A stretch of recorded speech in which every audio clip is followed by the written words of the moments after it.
কলসি ভিলেজে জুলাইবাড়ি আরডি ব্লকের অন্তত কলসি ভিলেজে প্রথমবার না, এডিসি প্রশাসনের তীব্রমতা ক্ষমতা পাওয়ার পর থেকে ওরা প্রতিনিয়ত আমাদের ভিলেজগুলিতে জবরদখল করার একটা চেষ্টা চালাচ্ছে। তদ্রূপ আজকেও কী হয়েছে, এতদিন ধরে এডিসি প্রশাসনের তীব্রমতা আসার পর আমরা যথারীতি কাজ করছি এবং 8 থেকে 9 মাস ধরে আমরা ডিসিগুলিতে কাজ চালাচ্ছি, কিন্তু ডেলি আসছে, পঞ্চায়েত সেক্রেটারিকে হুমকি দিচ্ছে এবং পঞ্চায়েতে যেসব কাজের মধ্যে বাধা দান করছে ওনারা। তো আজকে আমাদের কলসি ভিলেজের চেয়ারম্যান সজল মক আমাদের এডিসি প্রশাসন থেকে যিনি অ্যাপ্রুভ হয়েছেন, সজল মক এবং আমাদের মথার যারা মনিটরিং কমিটিতে আছে এবং মথার যারা নেতৃত্বরা আছে, আজকে পঞ্চায়েতে যথারীতি বসেছিল। বিজেপির কয়েকজন মণ্ডল নেতৃত্ব বলুন বা যারা বিজেপির নেতৃত্বরা আছেন কলসি ভিসির বা বাইরে থেকে, এডিসির বাইরে থেকে লোক এনে ওনারা কী করছে, জবরদখল করার চেষ্টা করছেন। এবং ওরা যে বলছে যে আমাদের মথার ছেলেরা লাঠি নিয়েছে, দা নিয়েছে, এগুলো পুরোপুরি ভিত্তিহীন। আমাদের মথার লোকেরা এবং মথার যারা নেতৃত্বরা আছে আমরা এটাতে বিশ্বাসী নয়। আমরা চাই যাতে এডিসি প্রশাসনের কাজ ভালোভাবে চলুক, কিন্তু ওনারা চাইছে কি, গতকালকে ওনাদের একটা অভিনন্দন র্যালি গিয়েছে কলসি বাজারে, এরপর থেকে ওনাদের একটা কী বলছে প্ল্যানিং চলছে যে কলসি বিসিতে জবরদখল করে তীব্রমতাকে হেনস্থা করা। এবং তীব্রমতা যেহেতু জুলাইবাড়ি অ্যাসেম্বলি কনস্টিটিউন্সি তীব্রমতা যেহেতু স্ট্রং এবং কলসিতে যেহেতু আমাদের একটা ভালো একটা ভোট ব্যাংক রয়েছে, যাতে এটা আটকাতে পারে এবং বাইরে থেকে লোক এনে, আজকে যদি এডিসি এলাকার লোক হতো তাহলে মানতাম যে ওনারা তীব্রমতার কাজে ক্ষুব্ধ হয়ে ওনারা এসেছেন। ওনারা এডিসি এলাকার লোকও না, এডিসি এলাকার বহির্ভূত জুলাইবাড়ি থেকে লোক এনে ওনারা এখানে হাল্লা করছে যে তীব্রমতা বাধা দিচ্ছে, তীব্রমতা সন্ত্রাস সৃষ্টি করছে, সব কিছুতে আমরা বাধা দিচ্ছি, কিন্তু পুরোপুরি ঘটনাটা মিথ্যে। প্রথম থেকে আমাদের লোকেরা পঞ্চায়েতে ছিলেন, অবশ্যই আমাদের একটা জনবল আছে আমাদের এডিসি এলাকায়, আমাদের লোকরা ছিল। ওনারা যখন বাইরে থেকে লোক নিয়ে আসছেন সন্ত্রাস করার জন্য এডিসি এলাকায়, অবশ্যই আমাদের লোকরা ক্ষুব্ধ হবে।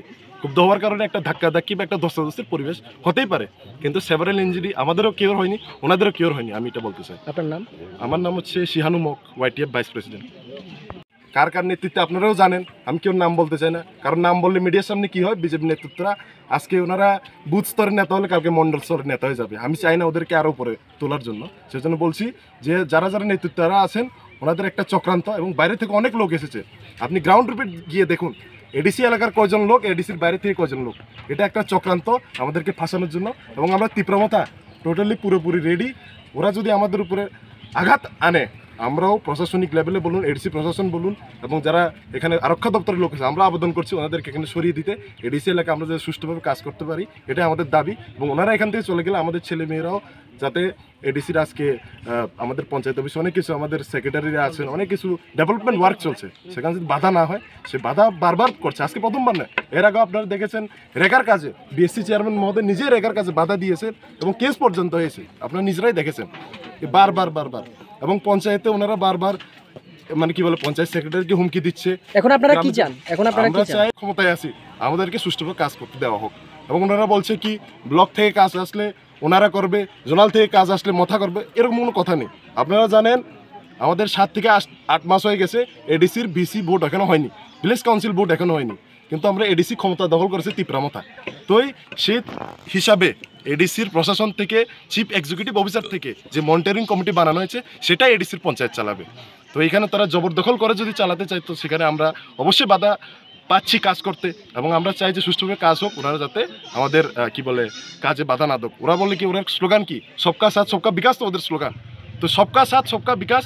এডিসিকে ছাড়া আর সবকা সাথ সবকা বিকাশ হবে না, এডিসিকে নিয়েই তো বিকাশ করতে হবে। তো মানুষ বিকাশ চায়, সেই জন্য তো আজকে এডিসির তীব্রমতা ক্ষমতায় আছে, সেটা ওনাদের মাথা রাখতে হবে।